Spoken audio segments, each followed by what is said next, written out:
Good morning and welcome back to Developmental Psychology. Today we're talking about Chapter 15. I just want to give you a quick rundown of the last chapter. Well, it's the next to last chapter in the book. It's really the last chapter where we're talking about the lifespan, because the next chapter, 16, is really about dying issues, death issues. So we're talking about old age, really. And I just wanted to point out some things for you to keep in mind as you're reading and doing your exercises and doing your quizzes and stuff like that. And this is, what does it really mean to get older? Most of us are young, probably all of you are young teenagers or, no, well, you're not teenagers, young adults. We're maybe middle age. Maybe some of us are older.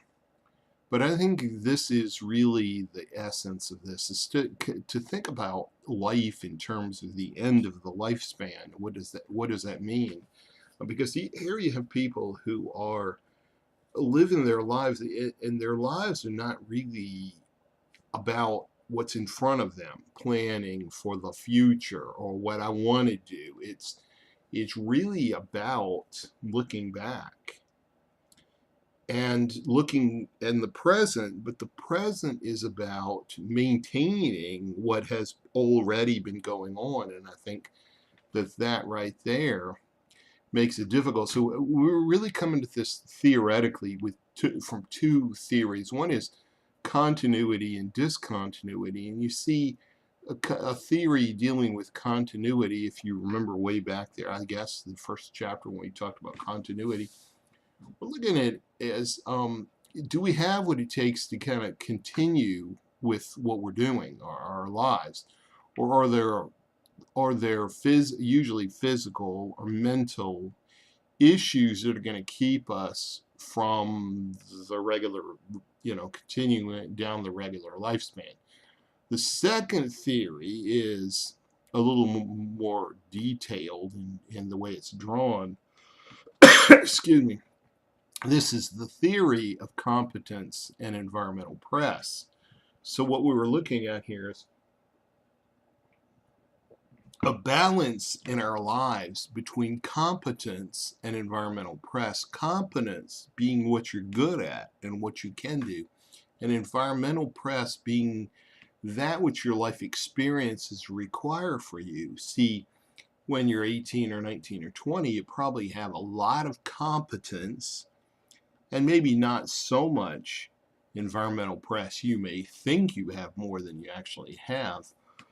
But then when you get older, you have a lot of environmental press, maybe not so much competence, because the things you know how to do, you may not physically be able to do them any longer. And that would then be a problem. And so here is really the issue for people, is what happens when you cannot do what you're used to doing? What happens when you really don't have what it takes to take care of yourself where you're used to taking care of yourself, you know?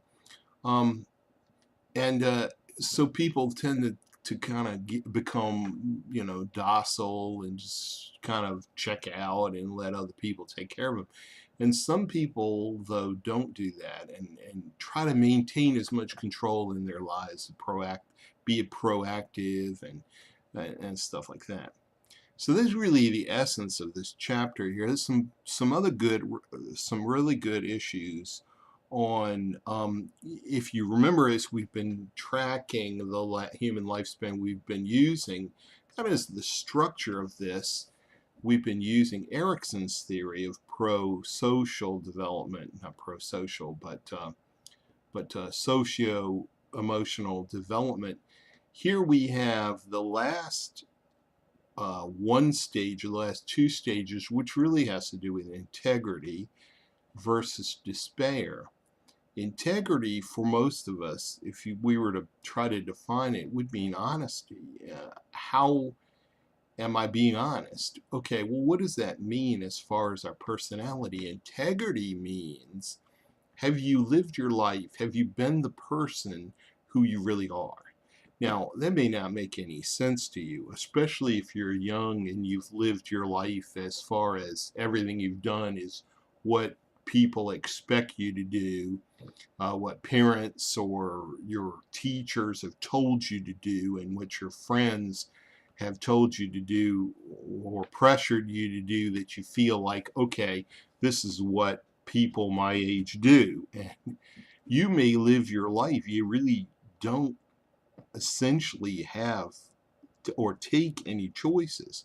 So you're not really an individual. Now, I'm not trying to run you down, but the truth is, eventually in your life, you will realize that you are unique to everybody else. You are a special individual person, and no one else can live your life the way you can. And you don't live your life to be the perfect wife, mother, husband, anything like that. You live your life to be you. And so those older adults who are the happiest and the healthiest are those older adults who can say, I have integrity, I am honestly and authentically who I really am. I live my life that way. The opposite of what happens if you don't live your life like that is you're going to live your life in despair, because you look back and you haven't made a difference. You didn't make a difference in your career because you retired and anybody else can do it. Your kids don't pay any attention to you because you basically didn't pay any attention to them, and so everybody is doing their own thing now and leaving you out of it. You also have to consider another issue along with integrity, and that's subjective well-being. And what I mean by that is that there is some value to how do you feel about yourself and how do you feel about your life. And maybe that goes back to competence and environmental press. Maybe that goes back socioculturally to your your feelings of integrity. But there is also a spiritual, maybe a religious element to that. You right now may go, okay, well, that's stupid or unintellectual, or I'm just not into that. But if you find that you are more on the down the slope end of your life, you will find that you want to find some kind of value to your life. You, at some point in your life, you're going to have to start to see that you have value. If you don't, you're just going to be a miserable person. And so that for many people is where their spirituality and or religiosity comes in. And as we study older adults, we realize that this really does have a positive effect. I mean, you may have other professors or classes where they really shoot all that down, don't believe in anything you can't see or anything like that.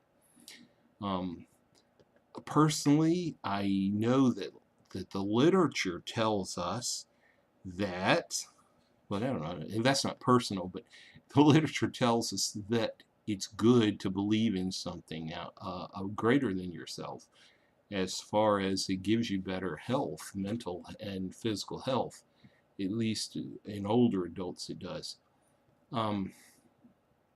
Personally, I've always found it a little bit weird when people say, well, I can't believe in anything I don't see. Well, that kind of leaves out formal operational thinking. It leaves out any kind of cognition beyond about 6 months old. So if anybody ever says that to me, I go, well, you know, I'm sorry that your cognitive development ended at 6 months old, but we should be able to believe in things we don't see, right? Okay, so I mentioned earlier the issue of retirement. There's a lot of wonderful stuff in this chapter on retirement. I think I think the only thing I need to really point out there is think about what it would be like if you lived all your life and you're doing something and then one day you stopped and no longer did it. What would that mean to you? Maybe to some people they're like, my God, I'm tired. I'm ready to do this. I want to visit so and so, or I want to go this place or that place. And for some people, they're like, no, I am a professor. I am a doctor. I don't want to do anything else. That's what I've lived all my life to do. So you kind of have to keep that in mind. Um, this is this is to some degree what we might call social convoy. A social convoy. Think about a convoy as a bunch of cars or boats or whatever. But a social convoy are the people that we pretty much drag with us on our life journey. And for some people, that's what retirement means. They're losing some of their social convoy. We don't have to, but in any case, these people become very important. We're raised as children, at least in our country, to be very individual. You don't need anybody, you know. And you might hear people say that. You may believe that. I don't need anybody. I can do it on my own. Um, you can't, and you're not doing it on your own. I don't mean to take anything from you, but you do need other people. And the older you get, the more you'll realize that. And as you're really older, you might not be in the world of work. This issue becomes really important because these are the people who check in with you, who may take care of you, but certainly take care of your soul. So, think about issues of grandparenthood and great grandparenthood. Think about what it would be like to not be able to do those things that you may hold as you're really proud of being able to do. Um, and as you read through the rest of this chapter on aging and losing physical abilities and retiring and stuff, keep those things in mind. In any case, I hope you have a great week, and I will see you for one more chapter, chapter 16, and take care of yourselves.